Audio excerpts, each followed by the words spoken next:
deixa eu perguntar um negócio. O Ethereum, ele ficou meio de lado, porque eu sinto que ninguém mais tá falando tanto dele assim. Acho que teve um... Então deve ser hora de comprar.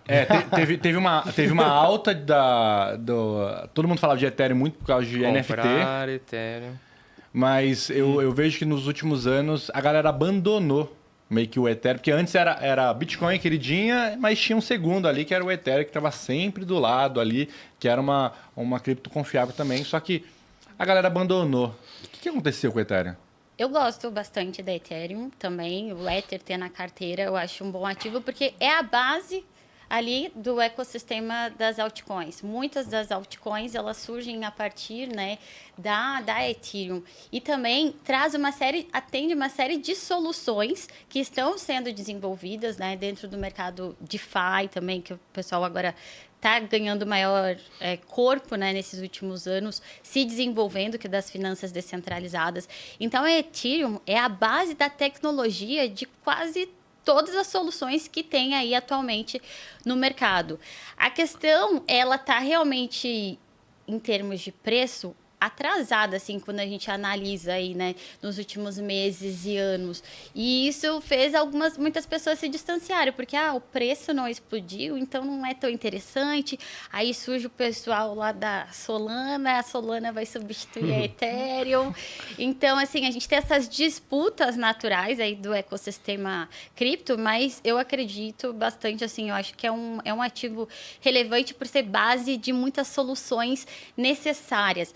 Porque, assim, nas altcoins mesmo, e a diferença da meme coin é que a meme coin ela não se propõe a resolver algo.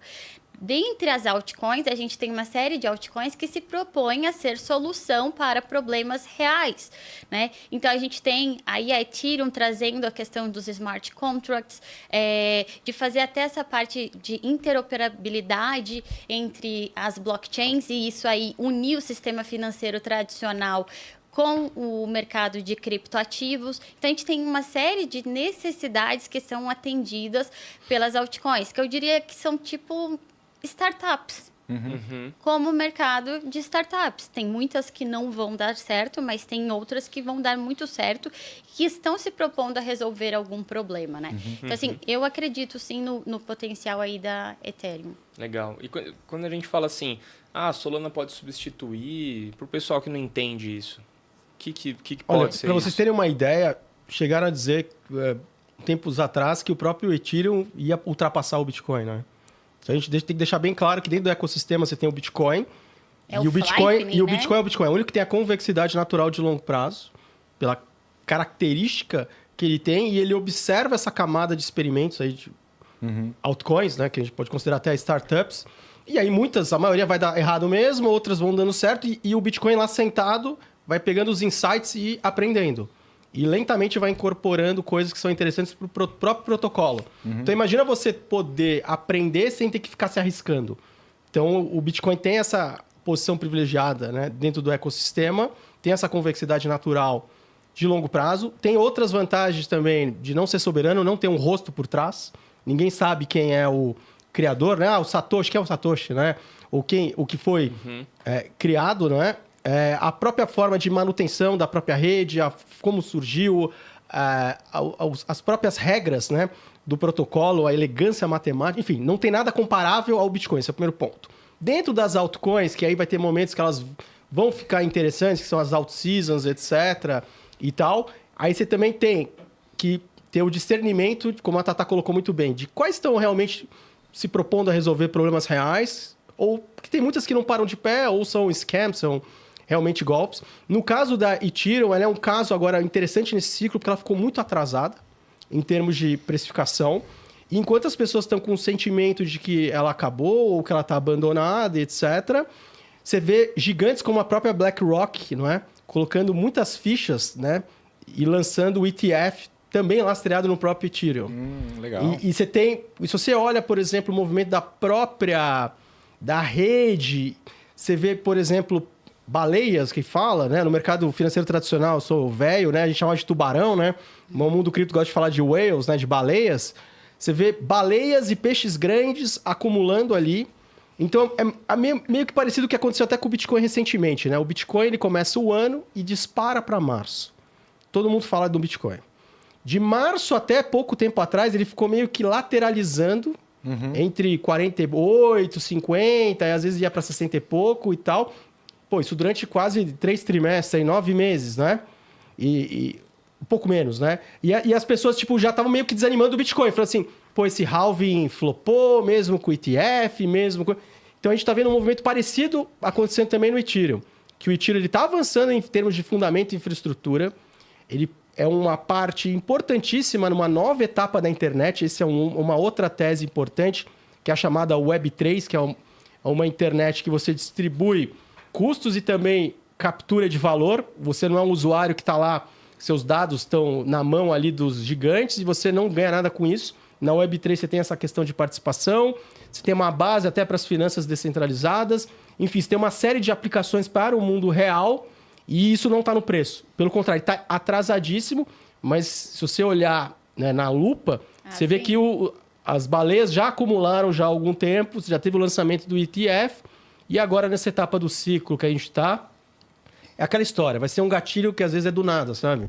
Do nada começa, aí todo mundo vai começar a falar e o mundo cripto tem muito disso também, né? O pessoal que está na Solana, apesar de ter uma comunidade engajada, se eles começarem a ver o Ethereum subindo, eles vão falar o quê? Pô, eu já ganhei o que tinha que ganhar aqui na Solana, eu vou vazar, já vou para aquilo que não andou.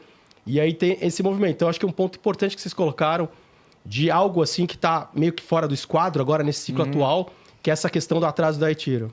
Legal. E aí, sobre a questão da Solana, né? Que a gente estava falando aqui, pode substituir, o pessoal começou a prestar muita atenção na Solana. A Solana é uma ameaça para a rede Ethereum ou é uma coisa que vai acabar se complementando? É um surto coletivo, né? Ou é só, cara, putz, a Solana não, cara, isso aí é só um negócio que... Passageiro. Sei lá, A Solana bobagem. ela tem um histórico de, por exemplo, de um blockchain que já saiu do ar várias vezes, não é? Assim, o pessoal olha muito preço, né? E essa questão de que vai substituir ou não, acho que quando você está lidando com o ecossistema, as coisas elas são mais complementares, né? E dentro do mundo cripto, o tipo de concorrência que você pode fazer é até um pouco mais transparente do que do mundo tradicional, né? E, por exemplo, o próprio Bitcoin, você tem acesso ao código-fonte, né? Você tem, assim, uma baita plataforma aí do mercado que é de alguém e tal, você não tem acesso àquele código, né? Para você tentar replicar e ir lá no mercado concorrer com aquilo. Pelo contrário, é um segredo de negócio. Nesse mundo de código aberto, né, e transparência, você tem essa possibilidade e você não pode dormir no ponto, né? Você tem que ter uma comunidade de desenvolvedores o tempo inteiro, né, buscando, né, esse aprimoramento e, ao mesmo tempo, sem também se expor a risco de ruína. Olha a vantagem do Bitcoin, ele não precisa se expor ao risco de ruína, porque ele pode observar todo o tiroteio e os experimentos da camada de altcoins. Mas, assim, quando começam a cravar essa história, vai substituir ou morreu e tal, é meio que um ciclo de sentimento, porque no final tudo acaba sendo meio que complementar e aquilo que é frágil, em algum momento, aquilo desaparece. E a Solana já deu algumas falhas, né, no blockchain, que já, por exemplo, na nossa forma até de avaliar, né, já coloca uma flag, né, já coloca ali um alerta, né, do tipo, olha, tem coisas para melhorar aqui em termos de fundamento, né, não de preço. Tá. Black Friday. É isso mesmo. Certo? É a única oportunidade do ano para você assinar o Vitalício, ou seja, você assina a Finclass, você tem tudo lá dentro, Sim. tem conteúdos, tem research, tem... que mais tem lá? Tem o evento, você vai ganhar ingresso pro tem evento do Fin carteira Day. de investimento, carteira do milhão. Tem tudo. Tem bônus, tem um monte de coisa. Tá? O do Mil ao Milhão tá lá dentro também. É verdade. Tem curso do Flávio Augusto, tem um monte de coisa legal. Você assina uma vez só e nunca mais precisa se preocupar. Será que vai renovar? Será que vai ficar mais caro? É uma vez só, tá? E o mais legal de você estar dentro da Finclass é pela comunidade e o fácil acesso com nossos analistas para você perguntar legal. o que você quiser. Então, se você quiser adquirir a Finclass no Vitalício, é um único dia de oferta, é no dia 29 apenas. Se inscreva. Deixa o nome e e-mail aqui para você ser avisado, porque se você entrar no dia 28, você não vai conseguir comprar, e se você entrar no dia 30, você não vai conseguir comprar. É só no dia 29. E outra coisa, se você comprando aqui pelo link do Primocast, o link está na nossa descrição aqui, na nossa bio do Instagram, né? Ou na bio aqui, ou na descrição do Spotify, você tem a chance de ver a gente lá no cinema, né? A gente está fechando para 300 pessoas, uma sala de cinema no Cinépolis aqui em São Paulo, para a gente fazer um Primocast ao vivo lá, presencial com vocês. É isso aí. Tá bom? Link na descrição, QR Code na tela.